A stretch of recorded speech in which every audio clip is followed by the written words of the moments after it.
শৈলপুর নামে এক পাহাড়ি গ্রামে থাকত রিমি। রিমির বাবা হরিশ ছিল কাঠুরে। মা মারা যাওয়ার পরে সংসারের সমস্ত কাজ রিমি একা নিজের হাতেই করত। কিন্তু গণ্ডগোল পাকল সেদিন, যেদিন হরিশ কাঠ কাটতে গিয়ে গাছ থেকে পড়ে প্রায় পঙ্গু হয়ে গেল। আরেকবার ভেবে দেখ মা, গভীর জঙ্গল, আর তুই একা একটা মেয়ে। মেয়ে তো কি হয়েছে বাবা? মা, জঙ্গলে কত বিপদ ওত পেতে থাকে। বাবা, এখন আর ওসব ভাবলে আমাদের খাবার জুটবে না। জঙ্গল থেকে কাঠ কুড়িয়ে আনবো আমি, তাই বেচেই আমাদের সংসার চালাতে হবে বাবা। তুমি এসব নিয়ে একদম চিন্তা করো না। রিমি কাঠ কুড়িয়ে সেই কাঠ বাজারে বেচে সংসার চালায়। কোনোদিন দুমুঠো জোটে তো কোনোদিন উপবাস। এদিকে ডাক্তার বলে গেছেন হরিশ একেবারে সুস্থ হয়ে যেত যদি তাকে বাইরের দেশে নিয়ে গিয়ে চিকিৎসা করা যেত।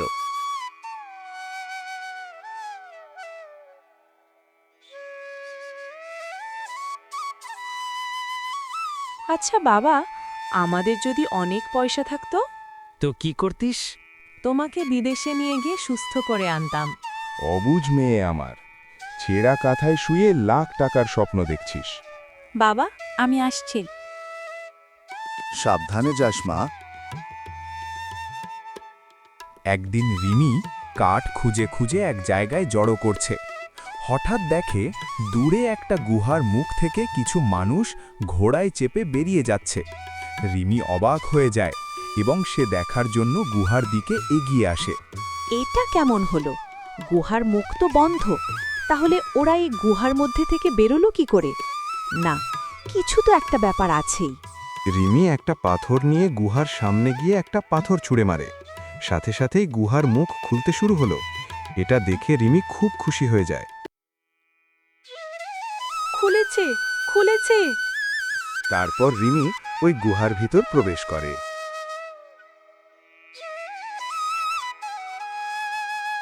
এ তো বাবার মুখে শোনা আলীবাবার গুহা।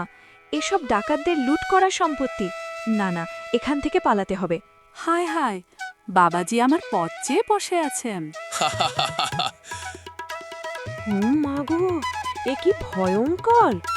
আমি এই মায়াবী গুহার পাহারাদার, তবে তোমার কোনো ক্ষতি করব না। আমি বেরোতে চাই। এই গুহায় খালি হাতে কেউ এলে সে আটকে যায়। তাহলে ওরা বেরোলো কি করে? ওরা সমপরিমাণ ওজন রেখে সমপরিমাণ জিনিস নিয়ে যায়। এই যে ভৈরব, আমি জুতো রেখে যাচ্ছি, কিচ্ছু নিচ্ছি না। ঠিকই তো, যাও। রিমির বুদ্ধির কাছে ভৈরব হেরে যায়।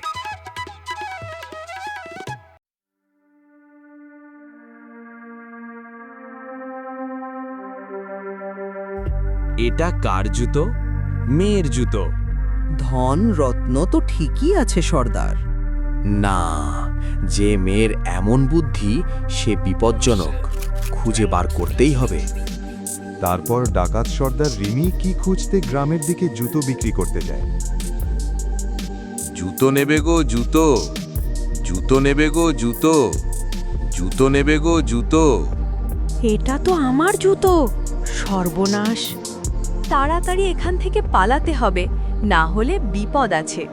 এই ভেবে রিমি সেখান থেকে দৌড়ে পালিয়ে যায়।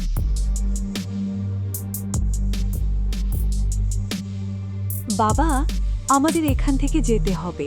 কেন মা? ভয়ঙ্কর বিপদ বাবা। এই বলে রিমি ও তার বাবা ওখান থেকে পালিয়ে যায়।